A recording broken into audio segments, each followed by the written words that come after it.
Les podcasts du Figaro. Zapimax.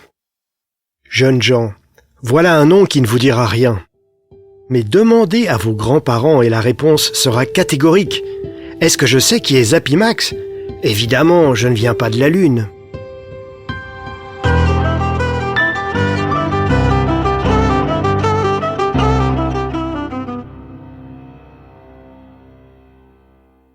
Cet artiste, Zapimax, est mort en 2018.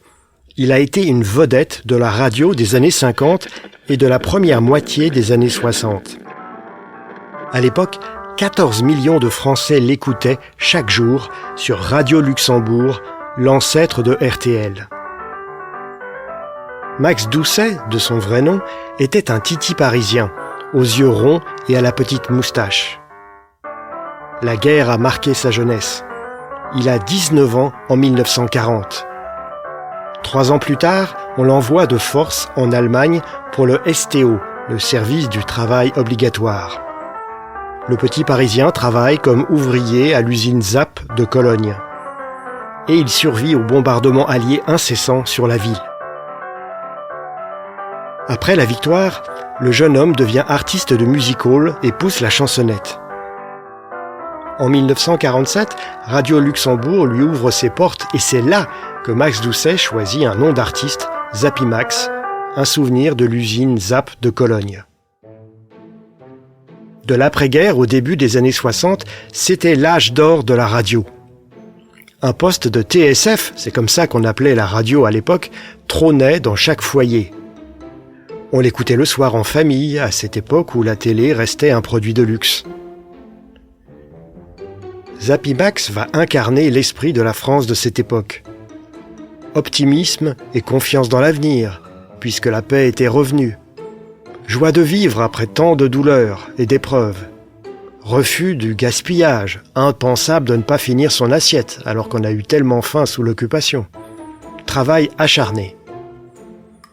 Le coup de génie de Zapimax, c'est de réunir un concours de chant ouvert à tous, on appelait ça un radio-crochet, et le cirque. L'animateur sillonne la France avec son cirque itinérant. À chaque étape, il dresse son chapiteau, accueille des spectateurs par milliers, commente les numéros des acrobates et des dompteurs qui l'accompagnent. Le spectacle est retransmis en direct sur Radio Luxembourg. Pendant l'émission, un rite s'installe, la bise à Zappy. L'animateur dépose un baiser sur la joue d'une participante du concours de chant. Les échanges de l'artiste avec le public sont bon enfant, sans façon, mais sans vulgarité. Les veillées, le scoutisme, les patronages ne sont pas loin. Aujourd'hui, cela paraîtrait peut-être naïf, cucu, mais à l'époque, la France entière l'applaudit. Dans les années 50, Zappy anime le jeu radiophonique Qui tout double. Puis, à partir de 1957, il interprète le personnage principal d'une fiction radiophonique parodique qui a pour nom « Ça va bouillir ». Le héros est l'archétype du français débrouillard, un journaliste aux prises avec des méchants très méchants. Le pire est un Allemand, bien sûr, si peu de temps après la guerre. Les scénaristes lui ont inventé un nom pittoresque, Kurt von Straffenberg. Chaque jour, à 12h50, la France entière écoute un nouvel épisode de ce feuilleton radiophonique. Et à chaque fois, Zappy réussit le tour de force de caser dans l'histoire un moment où il fait la publicité de son sponsor. À l'époque, c'est la poudre de lavage Sonil. Par exemple, son personnage, le journaliste, trouve un indice, un mouchoir. Alors il l'inspecte et s'exclame « et il a été lavé avec Sonil, quelle merveilleuse fraîcheur !» Nous voilà maintenant en 1966. Les enfants du baby-boom qui écoutaient Zappy pendant leurs années de collège et de lycée ont 20 ans. Ils aiment toujours leur vieil oncle, mais ils préfèrent dorénavant écouter Sylvie Vartan ou Claude François. Lorsque Radio Luxembourg devient RTL, Zappy est remercié, sèchement. L'artiste se partagera désormais entre le théâtre de boulevard et Radio Monte-Carlo où, dans les années 70, il ressuscitera Qui tout double, le jeu télévisé célèbre. Il est mort à l'âge de 97 ans.